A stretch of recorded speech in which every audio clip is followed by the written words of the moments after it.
Hi guys, welcome back to Mind Over Meta. Today I'm going to be interviewing Faisal.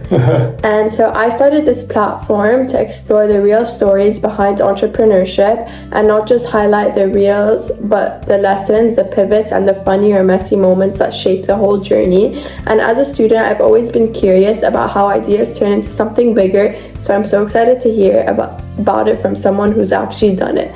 So Faisal, can you please tell us about your business and what you do? Yeah, so I own Barry's BootCamp, which is a fitness studio throughout the Middle East now. We've got 6 locations and started about 9 years ago.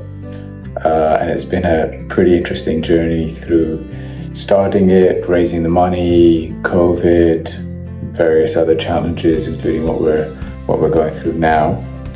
And it's been a lot of fun. It's kind of been a little bit of a roller coaster, but happy to kind of share whatever lessons I can. Thank you. So I'm gonna just ask you a series of questions. So firstly, let's talk about habits and mindset. So what personal habits or mindsets makes the biggest difference in what you've accomplished, and what do you think which habits and mindsets do you think are most important for people that would want to start something like you? I'd say,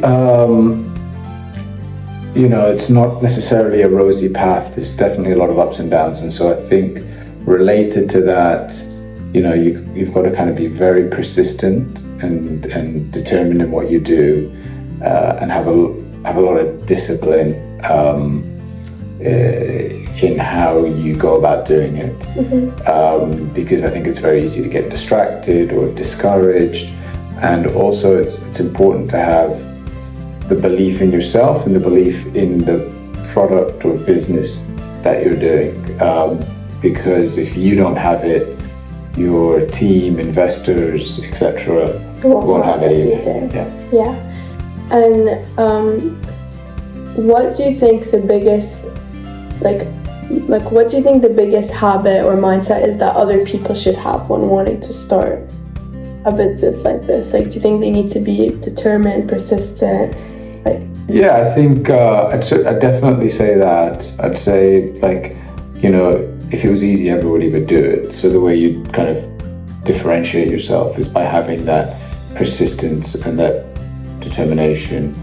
But I think you also kind of have to sense check it, because you have to make sure that the idea or the business you have makes sense, and don't necessarily bang your head against the wall if it doesn't make sense. But assuming that your business works and there's a market for it, then I think you've just got to be persistent and committed enough to make it work. Yeah, well, that makes sense. So my other question is, if a teenager had a big idea and wanted to start something just like you did, what's the very first step they should take in making it happen?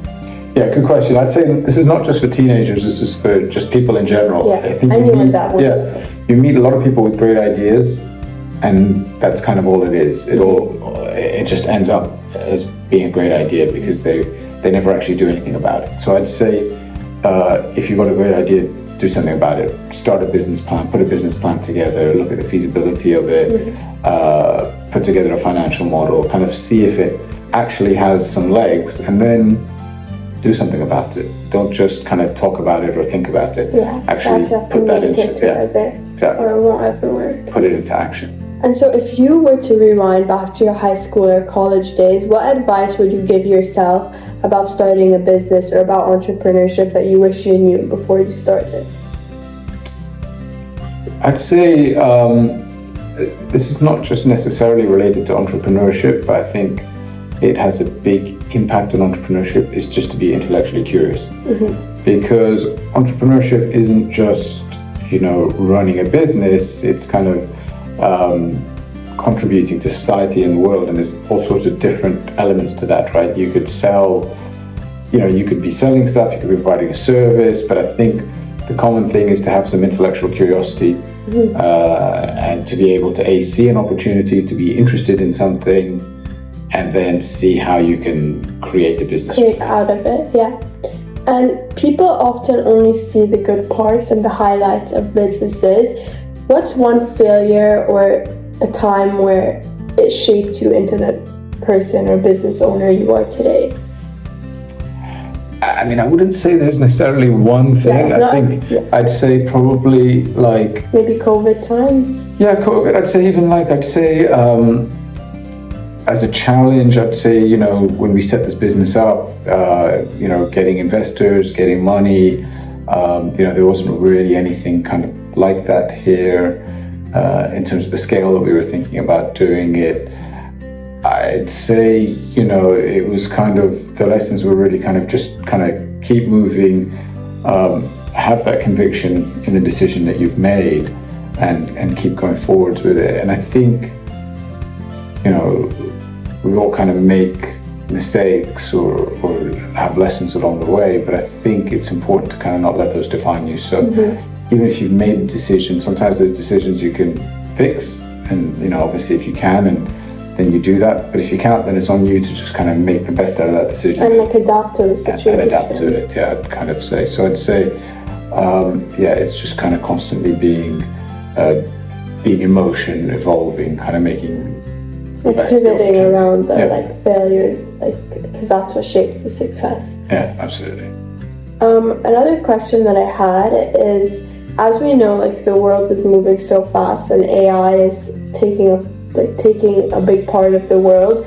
Do you think AI has any role in your business, or like have you been using it at all? Like, do you think it's useful? Do you think it's scary? I think AI is going to be sort of just pervasive in all aspects of our life and everything we do. So I think if anyone says it's not, they probably haven't looked into it enough. So I think it will definitely have an impact into what we do. In all sorts of things. I think there'll be the analytical side, kind of analyzing trends, numbers, etc., around clients, around client retention, around how to kind of maximize the value from clients, in terms of analyzing the seasonality of the business, or, you know, the popularity of certain time slots and trainers. It's something that we probably don't do enough of, but it is something we're starting to consider, to look at kind of the data that we have and see people's spending patterns and how they're coming and where they live. And because it can help so much, like can make everything go like so much faster. Absolutely. You know, even like on a very sort of, not even at such a big level, but even at a smaller level, it can kind of help, like in terms of like, you know, producing reports, legal documents. And that would usually take like days and cost a lot of money. Yeah. You know, you can just kind of input that into whatever it is, ChatGPT or Claude, whichever one you prefer. So yeah, I think it's something we need to do more of, but it will certainly have an impact.